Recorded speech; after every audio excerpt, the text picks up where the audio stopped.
We're kicking off with WWE as The Rock's appearance during this week's Raw took many by surprise, as what fans expected to be the start of a WrestleMania program with Cody Rhodes was anything but.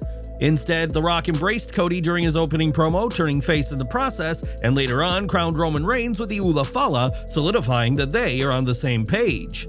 Making peace with the two men most likely to face him at WrestleMania, this ordeal seemingly confirmed that The Rock will not be competing this April, despite previous teases. If so, this means The Rock's feud with Cody ended on a whimper and his tease at Bad Blood was pointless, but why is the Brahma Bull not competing at the Showcase of the Immortals? According to multiple sources, reshoots of Moana is the answer, with Sean Ross Sapp saying he was told by a senior creative head writer that these reshoots are messing with WWE's plans. Reshoots of the live adaptation Moana being scheduled around WrestleMania season means The Rock can't guarantee his role in Vegas, and in late December, WrestlePierce's Ibu shared the same details.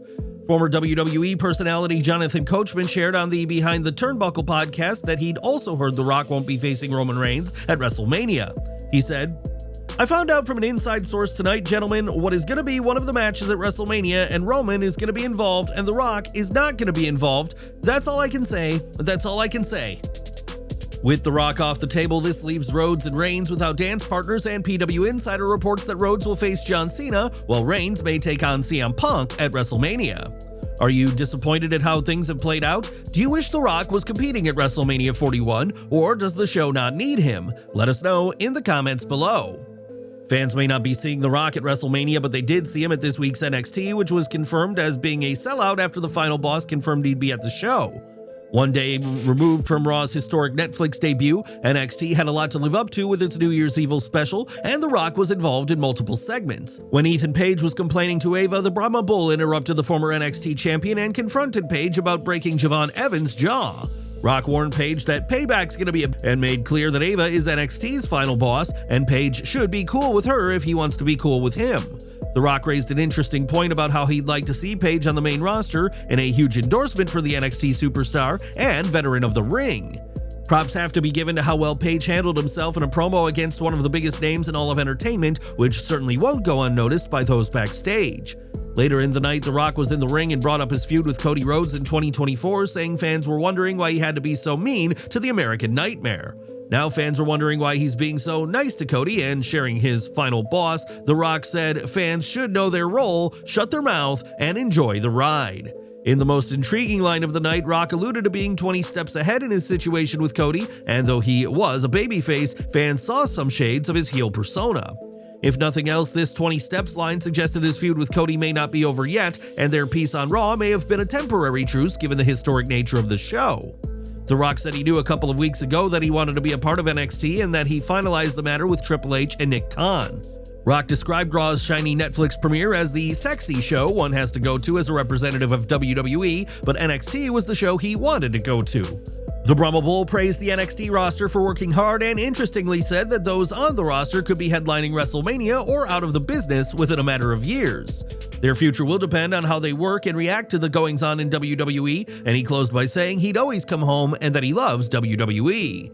Rock kicked off his "if you smell" catchphrase before the CW cut to the local news, ending a fiery promo that required a few bleeps by censors. The floor director also needed to signal how much time was left in the show so Rock didn't go over, and the People's Champion is hardly known for being succinct with his promos. It was fun to see The Rock, and he did plenty of putting over the NXT roster, but outside of a single line about Cody Rhodes, his promo didn't accomplish anything substantial. But what did you make of The Rock on NXT? Do you think he should have done more with his role on the show, or did he do all he needed? And what do you make of his 20 steps line? Is this feud with Cody Rhodes over or merely on pause until the final boss makes his next move? Let us know in the comments. Raw's debut on Netflix was a celebration of WWE's past and present, and while the focus was mostly on WWE, there were some nods to the promotion's main competition, AEW. Ahead of his main event match with Seth Rollins, CM Punk wore a jacket with 3 X's on it, which bore a similarity to what Punk wore at AEW All In back in August 2023. It was at this show that Punk was involved in the infamous altercation with Jack Perry, which marked the end of the Chicago-made Star's 2 years working for Tony Khan. Michael Cole returned to the Raw commentary table for the Netflix debut, and during Punk's match with Rollins, recalled Punk working for the other company. While Cole didn't mention AEW by name, it was clear which company Punk had previously worked with that he was referring to, in an interesting nod to Punk's past. The finish of the match also left fans recollecting about AEW as Punk defeated Rollins with 2 GTS finishers the same way he beat Jon Moxley at All Out 2022. Punk's time in AEW is in the past, but that doesn't mean he or WWE have forgotten his time being All Elite, which has led to some interesting nods to AEW during the historic episode of Raw. In June 2024, Becky Lynch opted not to re-sign with WWE, making the man a free agent, but reports at the time said WWE were confident she'd return when the time is right. That time is now, as Fightful Select reports that Lynch has officially re-signed with WWE, putting to rest any rumors and speculation about her future in wrestling. Bodyslam.net adds that Lynch actually signed 3 weeks ago but had prior obligations, which is why she missed appearing during WWE's Raw debut on Netflix. At one time, there were plans for Lynch to interfere in the Liv Morgan vs. Rhea Ripley match, but plans changed, and Ripley instead had her post-match moment with The Undertaker. Those backstage at Raw were similarly surprised that Lynch didn't show up at the event, as clearly some were still of the belief that she would be appearing on the broadcast. Lynch's name has been tied to the Raw Netflix debut for some time now, as she attended some Netflix-related events recently, which led to speculation she'd be returning at this week's show. Lynch reportedly told people at the time, though, that she was simply there to support WWE than as part of any active storyline, but now a deal has been reached with her. Of course, signing a deal does not mean Lynch will be making an immediate comeback to TV, and there's no word on when fans can expect her next. Lynch and WWE were said to be optimistic that they'd work together again, and now she'll be factored into upcoming plans, and we'll have to see what's in store for her at WrestleMania 41. Are you excited to see Becky Lynch return to WWE? Who would you like to see the man go after? Sound off down in the comments. Raw's debut on Netflix had fans transfixed to their screens this week, but one huge moment fans were expecting to see didn't transpire. That would be the debut of Penta El Cero Miedo, and on Wrestling Observer Radio, Brian Alvarez reported that Penta was set to debut on the show but was pulled at the last minute.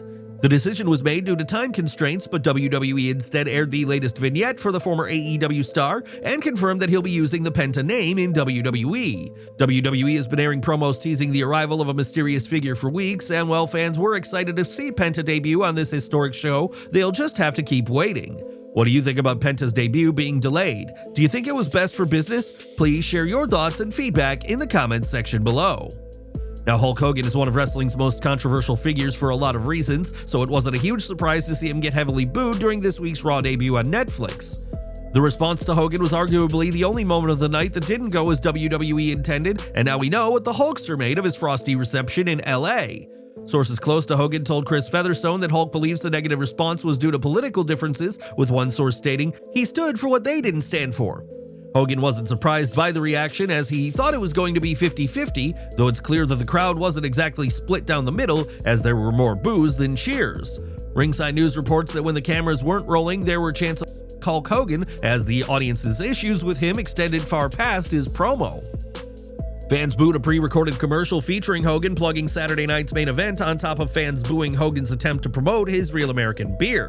Even with Jimmy Hart waving the US flag, fans didn't give Hogan much of a chance to speak, and this reflected how Hogan's image has fallen considerably in recent years. Hogan's problematic past, which includes racist comments that surfaced years ago, remain a stain on his legacy, despite Hogan suggesting that his actions aren't a reflection of who he is. Many fans disagree with this stance and haven't forgotten what Hogan's done, and judging by the response this week, it's unlikely they ever will. What do you think about Hulk Hogan's rough reception during Raw's Netflix debut? Should fans have cheered him despite what he said? Let us know your thoughts in the comments. More from Raw from Los Angeles' Intuit Dome, as the show was a historic night, not just for WWE, but for Netflix, as Raw became one of the most watched programs on Netflix for today. Netflix tallies up its top 10 ranking by tracking viewers' hours per title, as well as factors including how many users streamed a particular show and for how long. This is different from traditional TV ratings, as Nielsen opts not to provide numbers for Netflix, and this ranking reflects that WWE's new partnership with Netflix is off to a strong start. An exact figure for how many people watched Raw isn't public knowledge at this time, though it's expected that WWE, or perhaps Netflix, will release an official statement soon enough. The show was certainly a packed event, with 2 matches taking place that were once considered for the WrestleMania 41 card in April. PW Insider reports that CM Punk vs. Seth Rollins and Liv Morgan vs. Rhea Ripley were both set to happen in Las Vegas before being moved to elevate Raw's debut on Netflix. This shows just how serious WWE was about making their Netflix premiere a massive success, as the show and matches had a feel and energy of a premium live event. With such a massive show though, those backstage were understandably under a lot of pressure to pull everything off, with Fightful Select describing the atmosphere behind the scenes as intense. Personnel worked tirelessly to make sure the show went off without any problems, as it would have been a disaster if something major had gone wrong during WWE's Netflix debut. Thankfully, things went off without a hitch, and the sold-out 17,000 plus crowd in the Intuit Dome added to the success, despite LA being known for their sometimes lukewarm responses. On this night, though, the fans stayed engaged from start to finish, leaving entertainment industry insiders wowed by WWE's ability to get fans excited for the show. Clearly, Raw on Netflix is off to a strong start, and WWE hopes to keep this momentum going, a task that could prove more challenging than anything done for this week's historic episode. In 2020, years before his return to WWE, CM Punk made his stance very clear on the company's lucrative but controversial deal with the Kingdom of Saudi Arabia. After The Miz made comments on WWE Backstage that some took as a dig at Punk, the best in the world told The Miz to go suck a blood money covered in Saudi Arabia, you dork. Now that Punk is back, fans have been curious about whether we'll see him in Saudi Arabia, and that's a decision WWE is leaving to Punk to make for himself. Speaking during the Fightful Select backstage report, Sean Ross Sapp shared that WWE won't ask Punk to work Saudi shows, though that does mean he may still choose to perform. Sapp noted it'd be very easy to write him off, and WWE did just that last year as an attack by Drew McIntyre kept Punk from being booked for November's Crown Jewel event. Interest in Punk's stance on the Saudi deal was spotlighted recently, as this week, WWE confirmed that the 2026 Royal Rumble event will be taking place in Riyadh. On Twitter, the Saudi General Entertainment Authority's HE Turkey Al-Sheikh shared a promotion video and was happy for a historic night to come to the country as part of Riyadh season.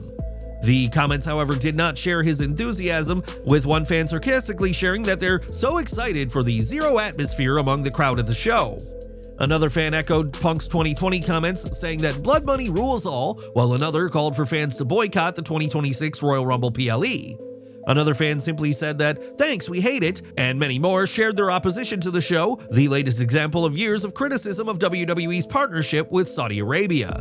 The country has various human rights issues, and critics have said that WWE is partaking in sports washing to improve the image of the country without meaningful change. WWE, on the other hand, believes these events are important to help grow its fan base in the Middle East, and it's no secret WWE has paid a fortune for these shows. This disapproval also played out on YouTube, with WWE's video hyping up the 2026 Royal Rumble, scoring over 17,000 dislikes, far more than the number of likes for the video. Despite the criticism, WWE's Saudi shows make a lot of money, and the company has shown no sign of being anything other than fully committed to this deal. For the 2026 Royal Rumble, WWE will need to weigh up the concerns of fans, as bringing one of its annual events is already drumming up controversy. But what do you think? Will you be boycotting the 2026 Royal Rumble, and should CM Punk? Let us know your thoughts down below. NXT New Year's Evil kicked off with NXT Women's Champion Roxanne Perez defending against Giulia, and an exchange of holds and counters led to Perez scoring a quick 2 count.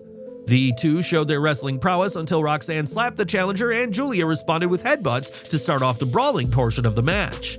Both women are known for their consistent, stellar performances, making this a fun match with a lot of physicality and demonstrated the great chemistry the pair have shared.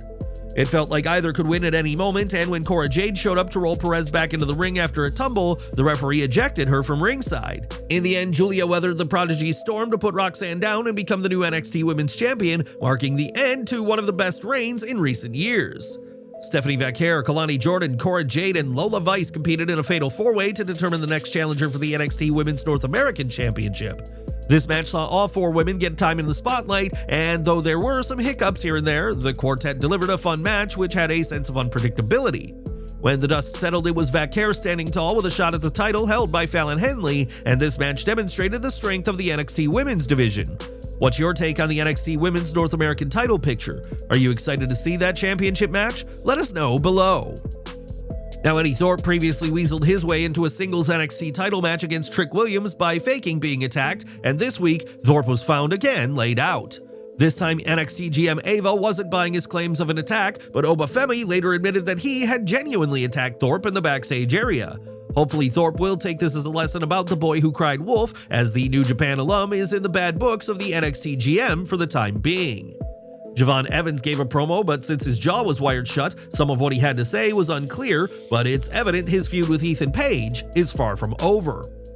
Or from Raw, as the show opened with a video narrated by Triple H documenting the history of WWE, but some of the game's verbiage turned a lot of heads. In the video, Triple H speaks about pro wrestling being a battle of the face versus the heel and used even more insider terms, including talking about stuff being a work and a shoot.